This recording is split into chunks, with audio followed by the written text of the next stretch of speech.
시편 51편 1절에서 19절까지의 말씀을 가지고 하나님을 진짜 믿으면 하나님과 멀어지는 것을 가장 두려워하게 됩니다.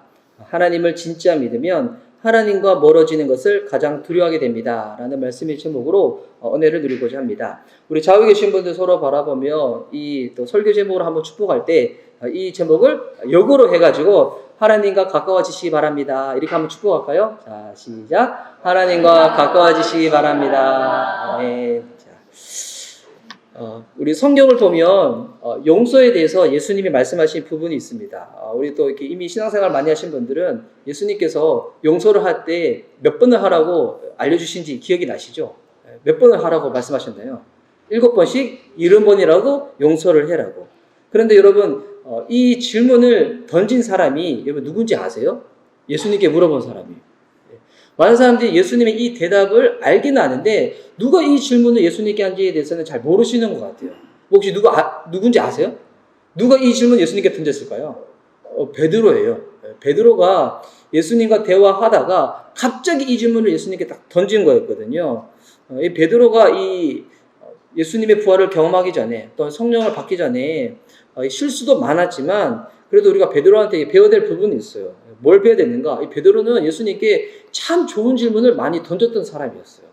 이게 마태복음 18장에 나와 있는데 그때 베드로가 나와 가로되 주여 형제가 내게 죄를 범하면 몇 번이나 용서하여 주리이까 7번까지 하오리이까 그때 예수님께서 가라사대 내가 이르노니 7번뿐 아니라 70번씩 7번이라도 할지니라. 제가 이제 이 본문을 보면서 어떤 생각이 있었냐면 만약 이 베드로가 이 질문을 안 던졌으면 우리는 용서를 몇 번이나 해줘야 되는지에 대해서 알 길이 없었을 거예요. 근데 베드로가 감사하게도 이 질문을 예수님께 던졌기 때문에 우리가 그 답을 알고 있는데 나중에 천국 가서 이 베드로 삼촌이라 해야 될까? 베드로 형님 만나면 그 질문 던져주셔서 감사하다라고 꼭 이 감사 인사 하시기 바랍니다. 그래서 이제 베드로가 여러분 이 질문을 던졌을 때 누군가 나에게 잘못했는데 보니까 한 사람이에요.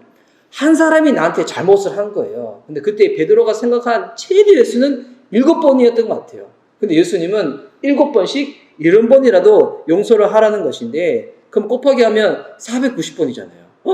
한 사람이 나한테 490번이나 잘못할 수 있을까? 그럼 가능할까요? 누군가는 그러던데 저한테 이거는 부부한테만 가능하다고.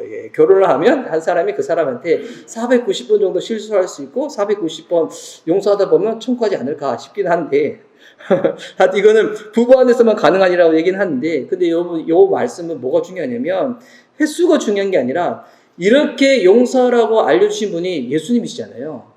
그 말이 이제 무슨 말인가? 예수님이 우리를 대하실 때 그렇게 대해 주신다는 거예요. 우리가 잘못이 있는데 하나님께 7번 잘못한 것이 아니라 우리가 490번 잘못한 것이 아니라 수없이 주님께 잘못한다고 할지라도 우리 하나님은 어떠한 분이신가? 우리를 용서하시는 하나님이시라는 거예요. 와.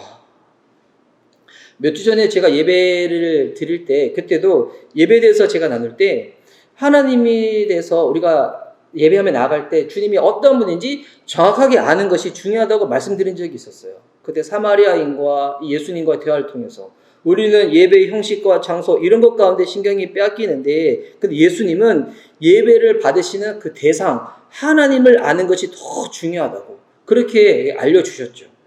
여러분 하나님을 알 때 우리는 자꾸 이렇게 주변의 문화 아니면 형식 아니면 나름대로의 본인의 생각으로 하나님 이러실 것이야 라고 생각을 하거나 아니면 그럴 것 같아 라고 추측성 가운데 주님을 알려고 하는데 여러분 그거는 되게 위험한 시도예요.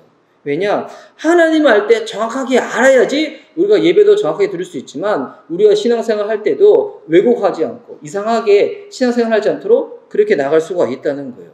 그래서 하나님 알고자 할 때 성경 이하로 하나님을 알아도 안 되고 성경을 넘어서도 하나님을 알면 안 됩니다. 성경에서 주님께서 말씀하시는 바대로 주님을 아는 것이 너무나 중요하다는 거예요. 오늘 이 시편의 저자, 이 시편 51편은 이 다윗이 쓴 시인데 이 시편의 저자 다윗은 하나님이 어떠한 분인지 정확하게 알았기 때문에 그 알고 있는 그 지식을 가지고 지금 주님 앞에 나와 지금 노래를 부르고 있는 거예요. 특별히 이 노래는 그냥 노래가 아니죠. 무슨 노래인가? 이 회개의 노래예요. 이 시편 51편은 이미 읽을 때 보면 이 제목이 나왔어요. 이게 성경에 보면 각 시편들마다 앞부분에 제목이 나와 있는데 제목 한번 읽어드릴게요. 다윗이 밧세바와 동침한 후 선지자 나단이 그에게 왔을 때, 그러니까 나단 선지자가 와가지고 지금 다윗을 꾸짖었을 때, 그때 다윗이 회개가 터지면서 나왔던 고백이 이 고백이었거든요. 그래서 이 다윗이 밧세바를 취하려고 충신이었던 우리아를, 그 부하를 전쟁의 맨 손뒤에 서게끔 만들잖아요. 그래서 그가 죽게끔 내버려 둡니다. 그리고 나서 이 밧세바를 탁 취하죠.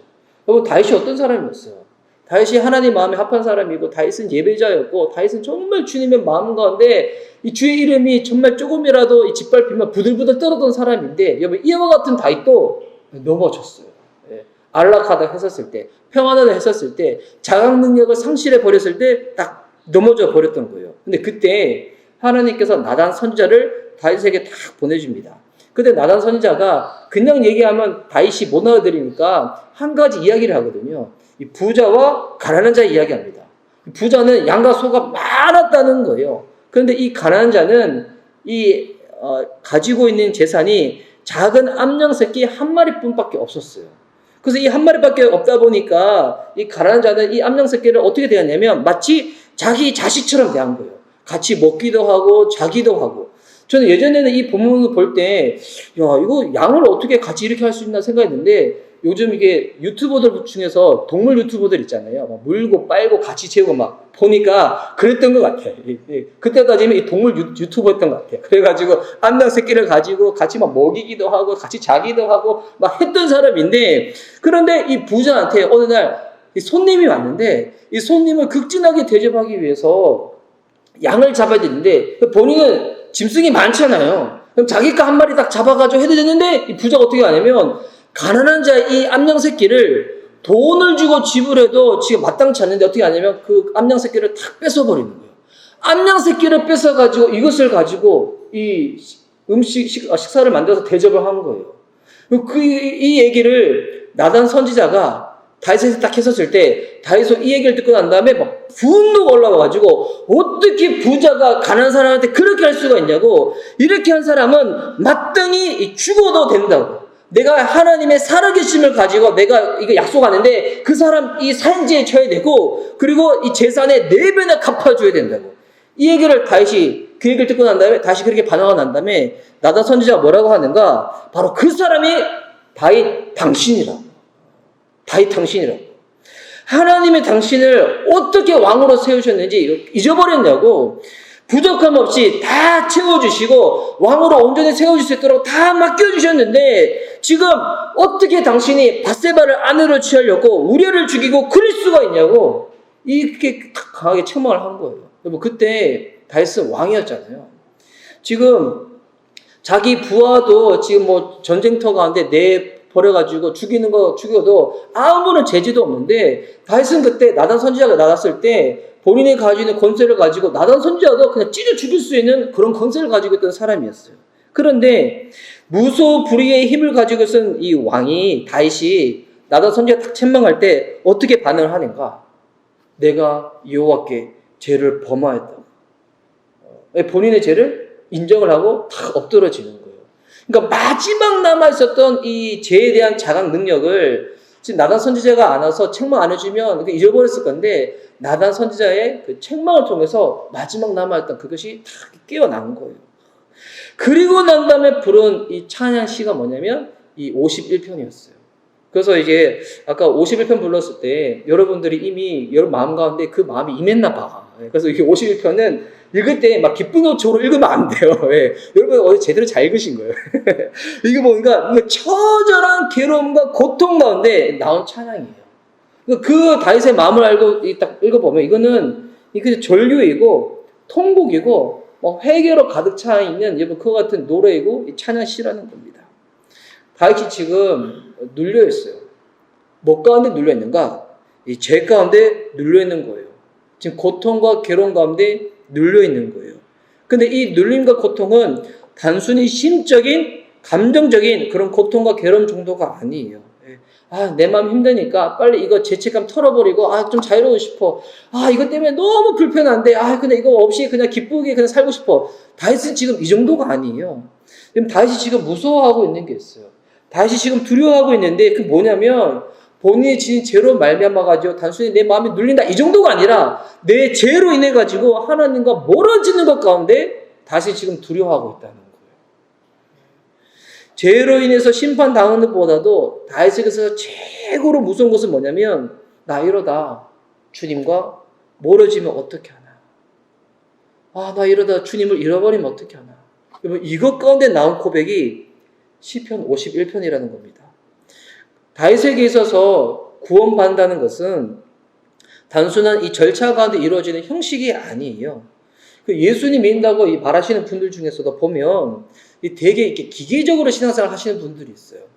그냥 나 구원받았으니까 그냥 천국 가는 것이 다인 줄 알고 그렇게 그냥 이 땅에서 사는 모양은 엉망진창으로 살아가시는 분들이 있어요. 그냥 하나님과 관계가 멀어져도 아무런 자각이 없이 그냥 살아가시는 분들이 있어요. 그러니까 이제 그 같은 분들은 신앙생활 어떻게 생각하냐면 천국 가는 게 티켓이에요, 티켓. 나 예수님 믿었다. 나 구원받았다. 이제 내 주머니에는 천국의 티켓이 있는 거예요. 그렇기 때문에 이 땅 가서 사는 거 어떻게 살든 아무 상관이 없이 살아가는 사람들이 있어요.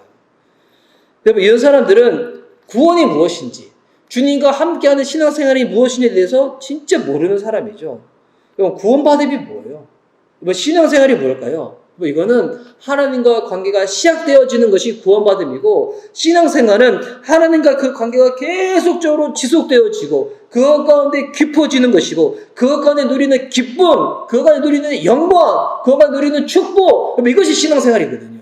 그러니까 하나님을 제쳐버리고 그냥 교회 안에만 와가지고 예배드리고 사람 만나고, 여러분, 이게 신앙생활이 아니라 하나님 그 모든 가운데 함께 하셔야 된다는 거예요. 그래서 여러분, 작은 교회나 큰 교회나, 여러분, 늘 우리가 깨어서 될 것은 뭐냐면, 이게 많은 군중 가운데 묻혀가지고 그냥 한번 예배드리고 가는 것이 전부있냐? 여러분, 이게 아니에요.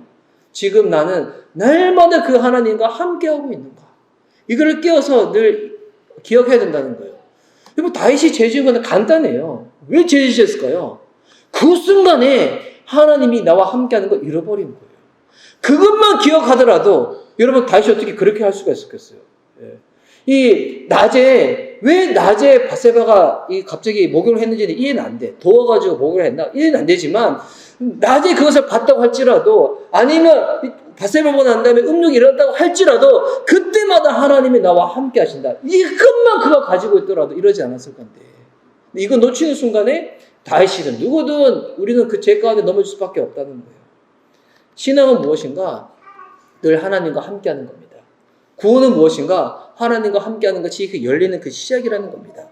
봉사도 좋고 헌신도 다 좋지만, 만약에 이거 다 잃어버리고 하나님과 관계는 지금 다 죽어버렸는데 내가 그 자리를 지켜야 되니까 지켜서 나아간다. 와, 이거 얼마나 슬프겠어요. 여러분, 저는 설교자이다 보니까 이 주일날 와서 예배 시간에 이 말씀을 전하는 거, 저는 제 상태와 상관없이 이 자리에서 말씀을 늘 전해야 돼요. 그렇죠. 그래서 저는 이렇게 지난번에도 한번 나왔지만, 저는 나중에 제 아내와 더불어서 부부학교 하면 진짜 잘할 것 같아요. 그냥 부부학교도 아니고 실전 부부학교 하면 전 진짜 잘할 것 같아요. 저는 얼마나 그런 것들 많이 썼는지. 그래서 설교자라서 가장 힘들 때가 뭐냐면, 지금 나랑 가장 가까운 사람과 지금 관계가 안 좋아. 쉽게 말해서 싸웠어. 그렇다고 해가지고 나 싸웠는데 오늘은 그냥 제껴버릴래 했어. 이럴 수 없잖아요. 올라와야잖아요. 그 설교자이기 때문에, 이 사역자이기 때문에 그것이 저를 지켜가지고 그래도 예배 시간 들을 수 있도록, 말씀 전할 수 있도록 지켜주는 건 감사하지만, 그게 평생 그렇게 된다. 와, 치욕이죠, 치욕. 그런데 이제 저는 너무 감사한 건 뭐냐면, 저는 평생 그랬으면 좋겠습니다. 주님, 이거 저 소원인데 꼭 들어주세요. 평생 그렇게 들어주세요. 저 평생 뭐냐면, 저는 말씀 준비하는 게 너무 기뻐요. 너무, 이게 진짜 은사인가 봐. 말씀 준비하고 너무 기쁘고, 그리고 말씀 준비하고 난 다음에 다시금 그 준비한 것을 보면서 묵상하면서 하는 것도 너무 기쁘고, 저는 심지어 뭐도 기쁜지 알아요? 제 아내가 이해하지 못하는 게 있는데, 제가 예배 드리고 설교 난 다음에 저는 제 설교 영상을 꼭 봐요. 처음에 보면 되게 낯간지럽거든요. 근데 한 두 번, 세 번 보잖아요. 전 되게 기쁨으로 봐요. 예, 그것을 저는 보면서 이해를 잘 못해요. 예. 심지어 저는 제가 찬양한 것도 보면서 되게 기뻐하거든요. 예. 보면서 노래는 못 부르는데 왜 보면서 기뻐할까?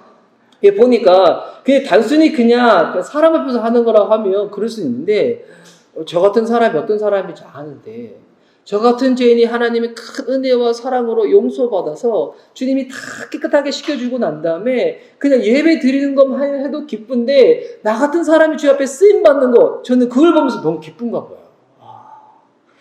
그래서 이게 만약에 그런 거 잃어버린 상태로 내가 그 자리 가운데 의무감으로만 나아간다. 와, 이거 얼마나 괴롭겠습니까? 축복합니다. 여러분이 앞으로 섬겨야 될 그 자리가 여러분의 신앙생활의 안전벨트가 돼서 지켜주기도 하지만 여러분 그것뿐만 아니라 평생 그것이 여러분에게 기쁨이 되어서 늘 기쁨으로 나아갈 수 있는 저와 여러분 됐으면 좋겠습니다. 그래서 이 요한계시록에도 보면 소아시아에 있는 7교회를 예수님께서 책망하실 때 그 중에 에베소 교회가 있어요. 그 에베소 교회를 책망할 때 어떻게 책망하냐면 에베소 교회는 보니까 진짜 이렇게 사역을 잘했던 교회였어. 이것저것 보적 없이 다 잘했는데 예수님 뭐 책망하냐면 네가 지금 첫사랑을 잃어버렸다고. 언제부터 첫사랑이 식었는지 그것을 기억해 보라고. 그 말이 이제 무슨 주님 왜 그렇게 책망하실까요? 다시금 그것을 회복하고자 하면 주님은 첫사랑 그 정도뿐만 아니라 더 큰 사랑으로 회복할 수 있도록 도와주시는 분이 하나님이시라는 거예요. 그래서 지금 다윗은 이걸 두려워하는 거예요. 나 이러다 주님 잃어버리면 안 되는데 주님 놓치면 안 되는데 어떻게 해야 되나. 지금 계속 이어지는 이 코로나로 인해서 지금 팬데믹 시대잖아요. 이것으로 인해서 우리가 지금 우리 안에서 터져나갈 고백이 있다면 저는 이 고백이라고 믿습니다. 제가 오늘 설교 제목을 왜 이 제목을 정했었냐면 제가 주중에 만나던 한 자매님이 있는데 근데 그 자매님이 이런 얘기를 하는 거예요. 지금 이렇게 코로나 때문에 또 지금 몸이 임신을 한 상태다 보니까 직접 가서 예배를 계속 못 드렸대요. 영상으로 예배를 쭉 이렇게 남편과 드리는데 근데 이제 영상으로 예배를 드릴 때 첫째 날은 괜찮았는데 근데 계속 드리다 보니까 이제는 이 태도가 안 좋아지는 거예요. 예배 시간에 온전히 집중해야 되는데 이게 영상을 드리다 보니까 그러지 못하고 자꾸 예배 시간에 핸드폰 왔었을 때 핸드폰도 보고 뭐 영상을 예배 드리다가 딴 것도 하고 막 그러는 거예요. 이제는 집에서 예배 드리니까 심지어 영상 예배 드릴 때 그냥 옷가짐도 씻는 것도 제대로 하지 않고 막 TV 보는 것처럼 그렇게 드리는 모습을 본인이 보면서 무슨 얘기를 하냐면 지금 본인이 진짜 무서운 게 이러다가 하나님과 멀어질까 봐 너무 무섭다고. 이러다가 본인이 구원을 놓칠까 봐 너무 무섭다고. 그 얘기를 듣고 이제 교제를 하고 돌아오는데 와 그게 제 안에 너무 남는 거예요. 제가 마지막에는 그 자매님한테 그 얘기를 했었거든요. 지금 아직도 그나마 건강한 거라고. 그 자각능력까지 잃어버린 사람이 있는데 아직까지 그 자각능력이 있다는 것은 주님이 지금 나오라고 하는 지금 회복의 신호니까 빨리 나가라고. 영상으로 예배드리든 찾아가서 예배드리든 지금 그 마음으로 가서 주님 앞에 예배드리면 주님께서 다시금 그걸 회복시켜 주실 것이라고. 지금 우리가 이 시기 가운데 진짜 우리가 영적인 위기는 뭐냐면 하나님께 죄송할 마음을 잃어버렸다는 거예요. 이게 진짜 영적인 위기거든요. 나단의 지적 가운데 여러분 다윗이 뭐라고 고백한지 알아요? 다윗은 내가 밧세바한테 잘못했네. 내가 우리아한테 잘못했네. 여러분 이거 이전에 다윗은 이렇게 고백했어요. 그 본문 이게 사무엘 하에 나 있는데 내가 지금 여호와 하나님께 죄를 범했다고. 다윗은 다른 말로 하면 하나님 죄송해요. 이거 고백한 거거든요. 요즘 시기의 영적 위기가 뭐냐면 하나님께 죄송하지 않는다는 거예요. 하나님께 죄송하다면 절대 그럴 수 없는데 순간 이것이 얼마나 하나님께 죄송할 짓인가를 놓치니까 죄를 범하는 거예요.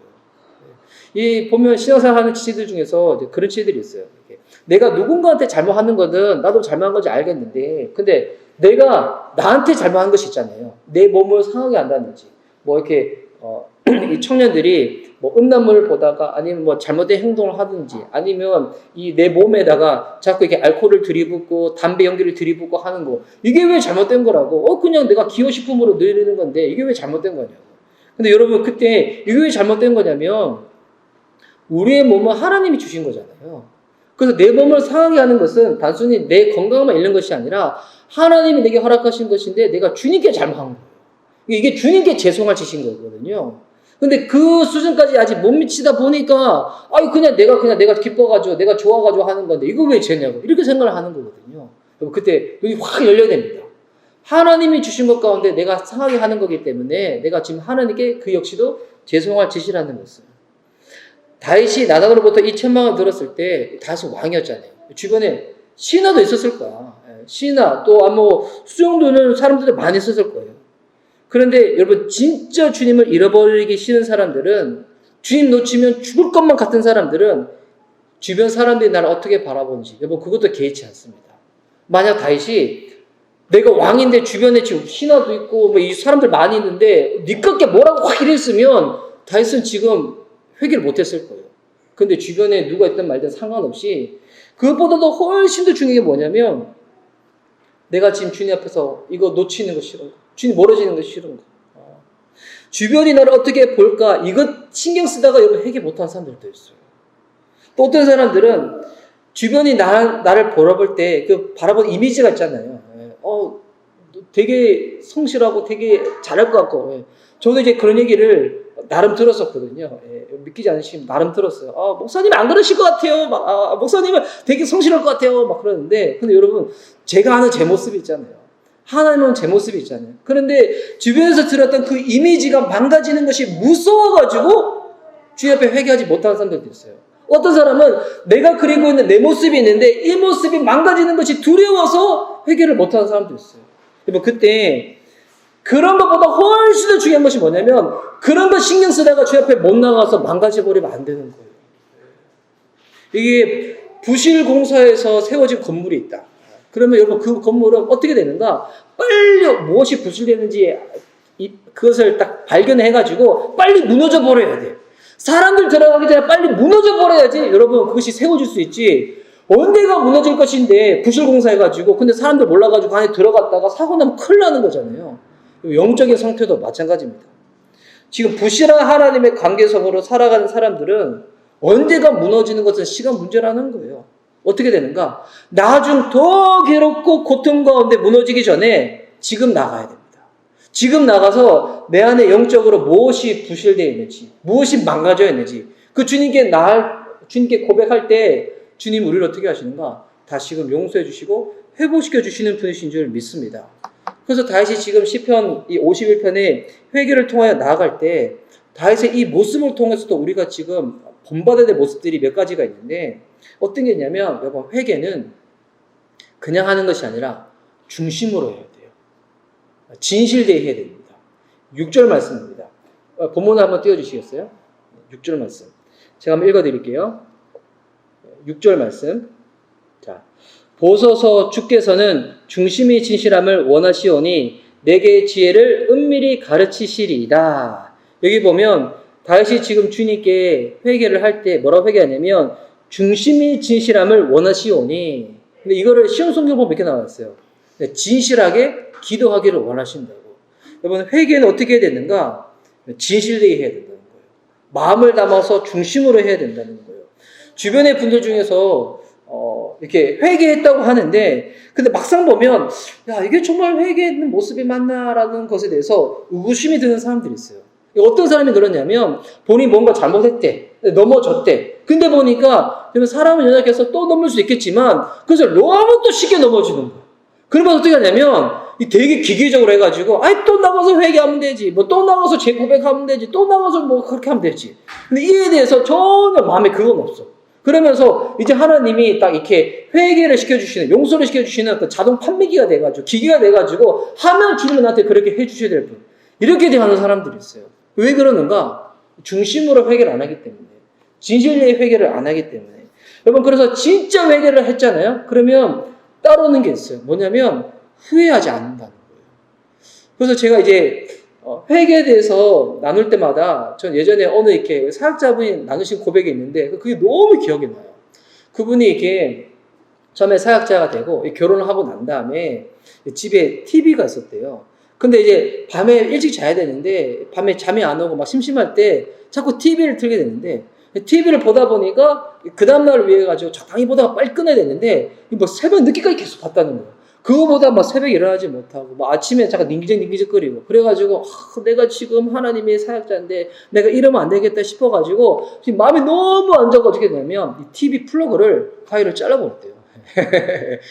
내가 이 TV 때문에 내 경건이 망가진다 해가지고 플러그를 확 잘라버렸대요. 실습을 해볼까? 탁 잘라버렸대요. 근데 그리고 나서 한 며칠은 괜찮았는데 이게 한 며칠 시간 더 지나고 난 다음에 또 보니까 좀 TV 좀 보고 싶다 하다 보니까 플러그가 잘라져 있는 거예요. 그래가지고 그러면서 본인이 왜 잘랐을까 이 정도 안 해도 되는데 왜 잘랐을까 막 그 생각했다는 거예요.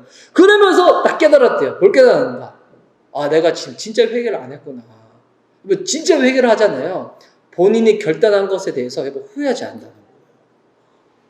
저는 이게 다윗이 이 회개한 이 장면을 보면 회개를 하고 난 다음에 그 사무엘하에 나온 내용도 보면 다시 어떻게 하냐면 이어서 바로 일주일 동안 금식 기도를 해요.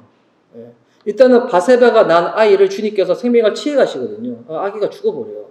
그러면서 그가 일주일 동안 금식하며 기도할 때 혹여나 주님이 아이를 살려줄 수도 있지 않을까 그런 마음을 가지고 막 기도를 하는데 근데 이제 뭐 아무런 일도 일어나지 않죠. 오히려 그 마음만 이제 새로워지는데 저희 추측이에요. 그냥 이렇게 제가 상상해 보면 다시 만약에 그때 그렇게 일주일 동안 금식할 때 너무 심하게 금식해가지고 속에 위장병이 생긴 거야.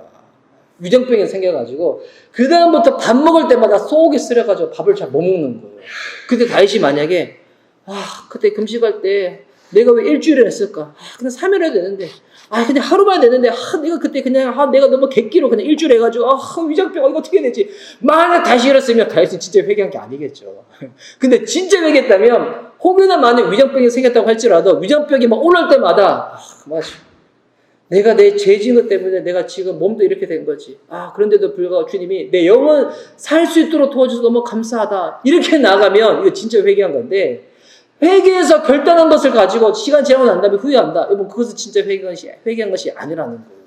진짜 회개는 중심으로 지질대이 해야 된다는 거예요. 또한 다윗은 또 이렇게 기도를 할 때 어떻게 기도하냐면 이 다윗의 기도문을 보면 우리가 진짜 받을 것이 있어요. 다윗은 단순히 용서를 구하는 정도가 아니에요. 이걸 보면 정말 놀라운 게 뭐냐면 1절부터 보면 제가 한번 읽어드릴게요. 하나님이여 주의 인자를 따라 내게 은혜를 베푸시며 주의 많은 긍휼을 따라 내 죄악을 지워주소서. 2절에도 나의 죄를 깨끗이 제하소서. 7절에도 뭐라 나왔냐면 나의 죄를 씌워주셔서 내가 눈보라 희리이다. 7절도 한번 보여주세요. 7절에도 내가 눈보다 희리이다. 그리고 9절에도 주의 얼굴을 내 죄에서 돌이키시고 내 모든 죄악을 지워주소서. 이걸 보면 당신이 용서를 받는 거랑 깨끗이 해주세요. 제해주세요. 지워주세요. 이거는 다른 거거든요. 지금 다윗은 어떻게 기도하고 있냐면 내가 지금 잘못한 거 주님이 덮어달라는 정도뿐만 아니라 이거 완전히 마치 없었던 것처럼 내가 그렇게 하지 않은 것처럼 그렇게 해달라고 다윗은 기도하고 있는 거예요. 그럼 다윗이 왜 이렇게 기도할까요? 하나님 이렇게 해주시는 것이 가능한 분임을 다윗은 알고 있었다는 거예요. 다윗이 지금 나와서 단순히 내 죄를 용서를 구하는 정도가 아니라 마치 없었던 것처럼 만들어달라고 주님께 기도하고 있다는 거예요.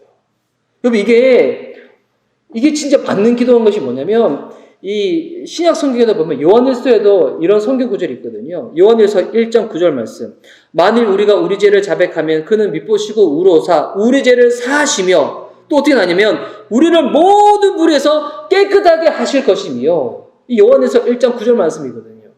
제가 이제 대학생 때 처음 예수님 믿고 신앙생활 할 때 이 성경 공부할 때 이 구절 딱 보고 난 다음에 이 구절은 평생 잊어버리면 안 되겠다. 나를 살리는 말씀. 죄 지을 때마다 이 말씀 붙잡고 기도해야지. 그러니까 주님은 우리 죄를 용서해 주시는 뿐만이 아니라 모든 불에서 우리를 건져내셔가지고 깨끗하게 만들어 주시는 분이시라는 거예요. 여러분 이게 단순히 용서를 받는 것은 사람에게 내 무언가 잘못하면 내가 그 잘못에 대해서 용서를 내가 받으면 되는 거잖아요.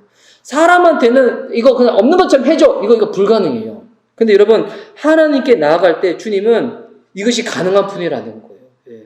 주님은 날마다 우리를 새롭게 해주시는 분이라는 거예요. 저는 처음 신앙생활 할 때 제가 다 그때 받았던 말씀이 뭐냐면 그랬거든요. 보라, 이전 것은 지나갔으니 새 것이 되었도다. 그리스도 안에 있는 자에게는 날마다 새로운 것이 된다고.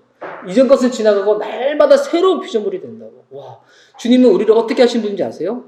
우리가 신앙생활 하다가 망가지는 것들 있잖아요. 좀 뭔가 지금 고장난 것들 있잖아요. 여러분 그거 단순히 꿰매주고 그거 고쳐주시는 정도뿐만 아니라 아예 새 거로 만들어주시는 거예요. 여러분 이것이 우리 주님이시라는 거예요.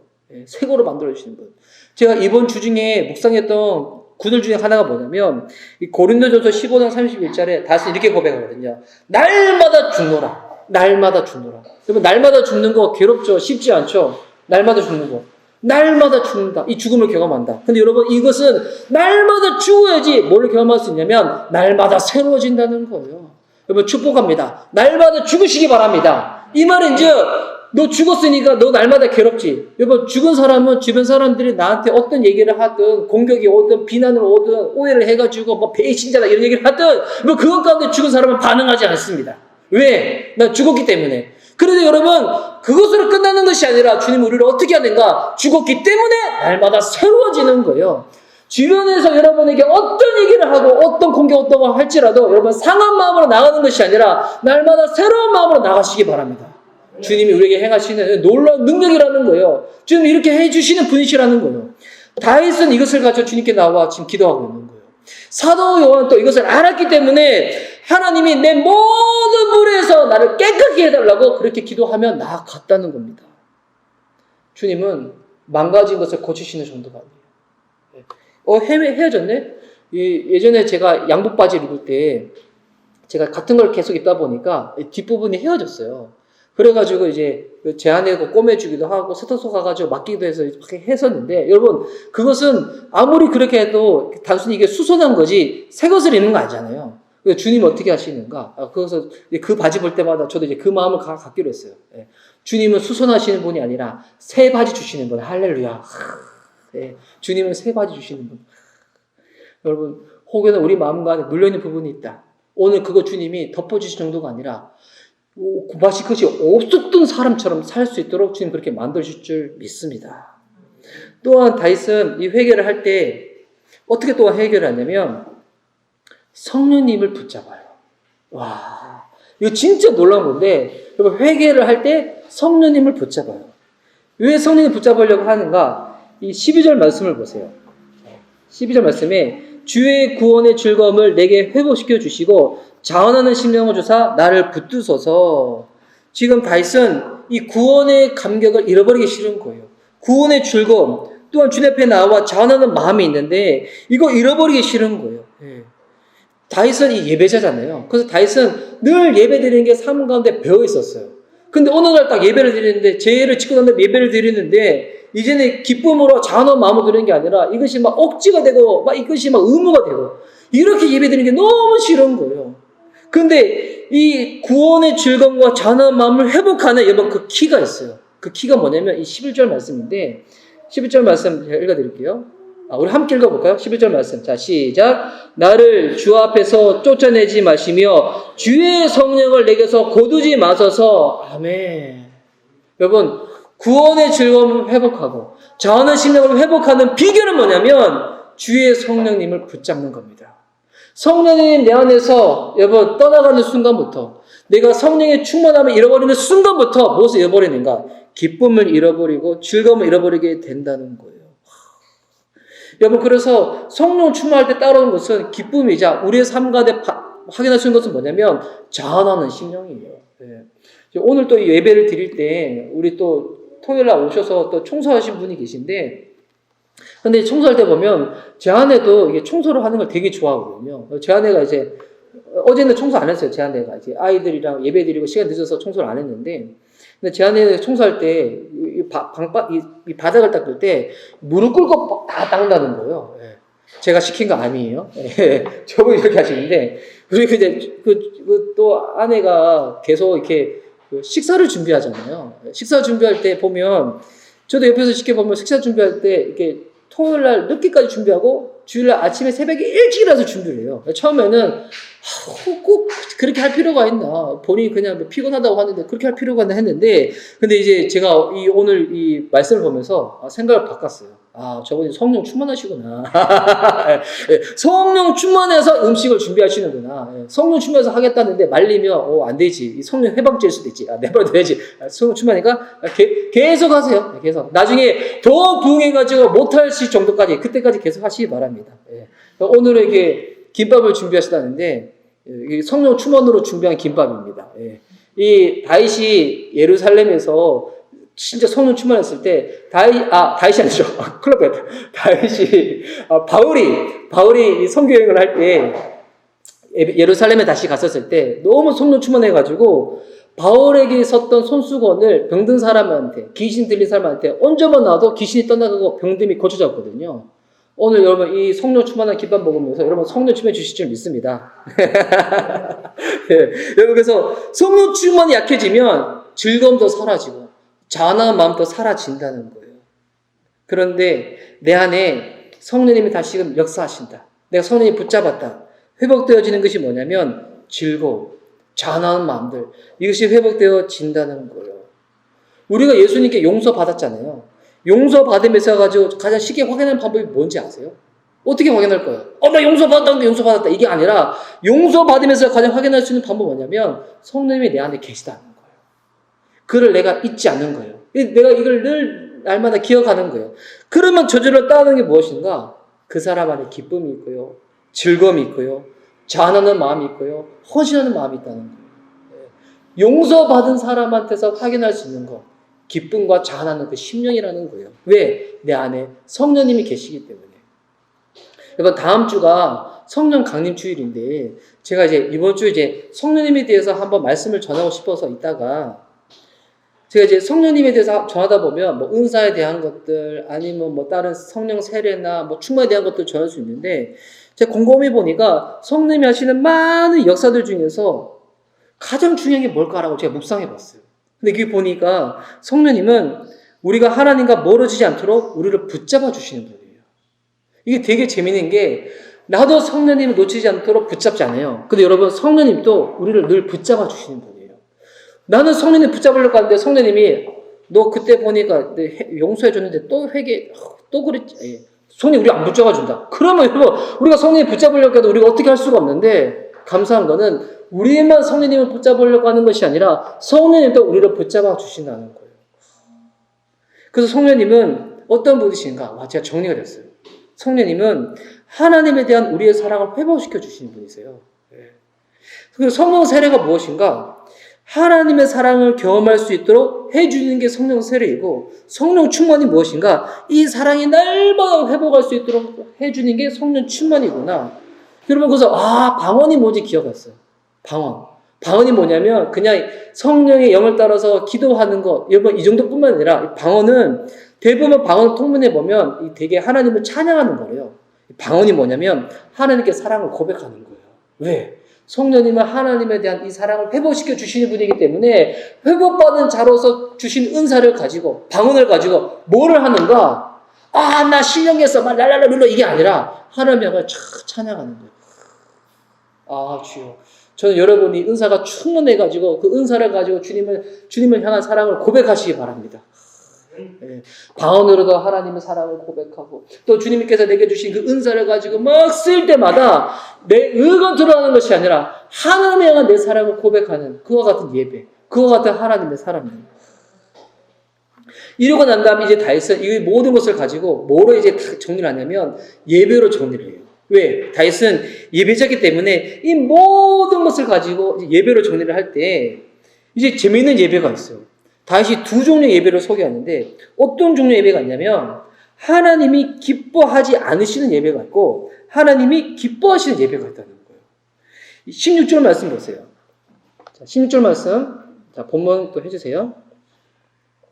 자, 16절 말씀에는 분명히 이렇게 나와 있어요. 주께서는 제사를 기뻐하지 아니하시나니 그렇지 아니하면 내가 들었을 것이요 주는 번제를 기뻐하지 아니하시나이다. 16절에 보니까 제사와 번제, 지금 따지면 예배죠. 그러니까 하나님은 지금 제사를 기뻐하지 않는데요.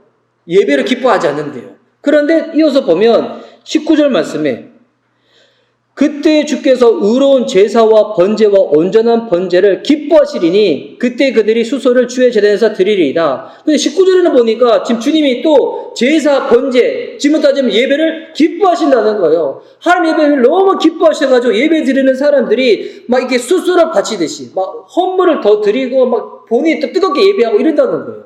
너무 재밌죠? 16절에는 하나님 예배 안 기뻐하신다는 거예요. 근데 19절에는 또 예배 기뻐하신다는 거예요. 도대체 무엇의 차이일까요? 하나님이 번득이 심하신 것이 아니라 다시 깨달은 거예요. 이 차이는 뭐냐면 17절에 나왔는데 17절 말씀을 우리 다 함께 한 목소리로 한번 크게 읽도록하겠습니다. 자, 시작. 하나님께서 구하시는 제사는 상한 심령이라 하나님이여 상하고 통회하는 마음을 주께서 멸시하지 아니하시리이다. 아멘. 여러분 무엇의 차이인가? 하나님이 구하신 예배는 상한 심령이고 통회하는 마음이라는 거예요. 무엇 차이냐면 마음이 안 담긴 예배는 하나님이 기뻐하지 않는 예배. 마음이 담긴 예배는 하나님이 기뻐하는 예배라는 거예요. 여러분 근데 이때 이 마음이 그냥 늘 충만한 마음, 그 마음만 하나님 받으신 영광이 아니라 상하고 통회하는 마음을 주님께서 받으신다는 거예요. 다시금 말해서 정직한 내 영의 상태로 주님께 나아가는 거예요. 주님이 이걸 받으신다는 거예요. 그래서 10절에 성령님을 구할 때 다윗이 뭐라고 고백하냐면 내 안에 정직한 영을 새롭게 해달라고. 주님 앞에 나아갈 때 덧칠하고 꾸미고 숨기고 막 이런 게 아니라 사람의 시선 때문에 솔직하게 나가지 못하는 거 이게 아니라 솔직한 마음으로 내 영의 상태로 나가는 것을 주님이 기뻐하신다는 거예요. 여러분 그래서 여러분 예배가 언제 무너지지 않아요? 죄를 지었다고 해서 예배가 무너지는 것이 아니에요. 죄 지어도 돼요. 무너져도 돼요. 그런데 죄를 지어서 깨어지는 이 상한 심령을 있는 그대로 주님께 나아가지 않을 때 예배가 무너지는 거예요. 주님이 언제 우리 보고 너 예배 오기 전에 너 이거 고치고 저거 고치고 다 하고 난 다음에 예배 와. 주님은 안 이러세요. 내 마음의 상태가 좋을 때도 있고 나쁠 때도 있지만 상관없어요. 있는 그대로 솔직한 마음으로 주님께 나아가면 그 예배는 마음에 실린 예배이기 때문에 주님이 받으시는데 마음은 안 싫고 그냥 이렇게 주님이 날 싫어하실 거야. 너무 형식적으로 의식적으로 이렇게 나가는 예배는 주님이 안 받으신다는 거예요. 기뻐하지 않으신다는 거예요. 그래서 여러분 이 예배는 충만한 자들이 모이는 시간이 아니에요. 예배는 무엇인가? 하나님께 정직하게 나가는 사람들이 모이는 시간이 예배입니다. 깨어진 마음이든 상한 마음이든 충만한 마음이든 기쁜 마음이든 어떤 마음이든 상관없어요. 솔직한 내 영의 상태를 가지고 주님께 나아갈 때 하나님이 그 마음이 담긴 예배를 받으셔서 어떻게 하시는가? 19절 말씀처럼 의로운 제사, 번제, 온전한 번제를 기뻐하신다는 거예요. 주님이 기뻐하시니까 가만히 있지 못하죠. 어떻게 하는가? 더 나가는 거야. 막 수수도 바쳐버리고 내가 가지고 있는 은사 그 모든 것들 갖춰버리고 막 기쁨으로 더 예배드리면 나아간다는 거예요. 와. 그러니까 회개를 통하여 용서받은 자가 주 앞에 나가는 반응이죠. 하나님, 주님이 이 예배 가운데 내가 이렇게 깨어지고 상했는데도 불구하고 나를 품어주시고 용서해주시고 마치 없는 것처럼 새롭게 해주시니까 하나님께 더 뜨거운 마음으로 드려지는 그 예배. 와, 저는 오늘 드려지는 우리의 예배가 그와 같은 예배가 됐으면 좋겠습니다. 그리고 다음 주가 성령 강림 주일인데 여러분 성령님은 우리를 회복시켜 주시는 분. 주님이 우리의 사랑을 회복시켜 주시는 분이 성령 하나님이신데 그 마음의 회복을 누릴 수 있는 저와 여러분이 됐으면 좋겠습니다. 여러분 진짜 하나님을 믿으면 가장 두려워하는 거 뭐 다른 거 아니에요. 요즘 코로나 때문에 정말 많은 분들이 다 힘드시거든요. 보니까 자영업 하시는 분도 힘드시고 여행 쪽에 일하시는 분도 힘드시고 하여튼 뭐 회사 다니시는 분도 보니까 요즘 다 이게 뭐 구조조정하고 다 힘들고 회사 출근 또 한 달 하는 거 반밖에 못 해가지고 월급도 그밖에 못 받고 또 휴가인데 무급휴가라서 다 힘들잖아요. 힘들고 괴롭고 너무 어렵지만 여러분 그래도 하나님의 사람들은 가장 우리가 무서워야 될 거 이런 아무리 어려운 시기 가운데도 내가 제일 두려울 것은 하나님과 멀어지는 거다. 하나님이 나 어떻게 구원하셨는데 주님이 나 회복시켜 주시려고 주님이 얼마나 다른 어떤 것으로 되지 않아서 아들 예수 그리스도 십자가 메어주신 사랑으로 나를 회복시켜 주셨는데 나 주님과 멀어지면 절대 안 돼. 나 주님 잃어버리면 절대 안 돼. 이거 가장 두려워해서 날마다 주님 앞에 정직한 마음으로 성령님 의지하여서 예배의 기쁨을 누릴 수 있고 자라는 심령으로 나아갈 수 있는 저와 여러분 됐으면 좋겠습니다. 이 시간 우리 찬양 올려드리고 우리 기도하는 시간을 갖고자 하는데요.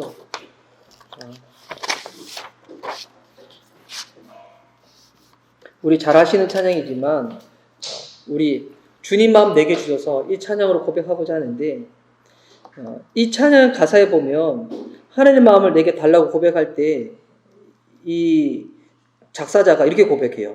내게 사랑을 가르쳐 달라고.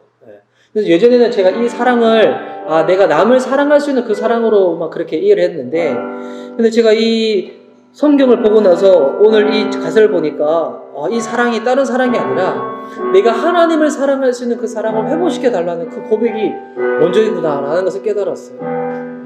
우리 마음, 정직한 마음으로 주님께 나아갑시다. 주님은 꾸미고 숨기고 가리는 것을 원하지 않으시고 상해하고 통하는 심령을 받으시는 분이십니다. 그것을 원하시는 분, 모든 자들 가운데 괜찮다고 여겨주시는 분, 그 주님 앞에 우리 이 찬양을 우리 마음을 실어서 우리 고백하며 나가시도록 하겠습니다.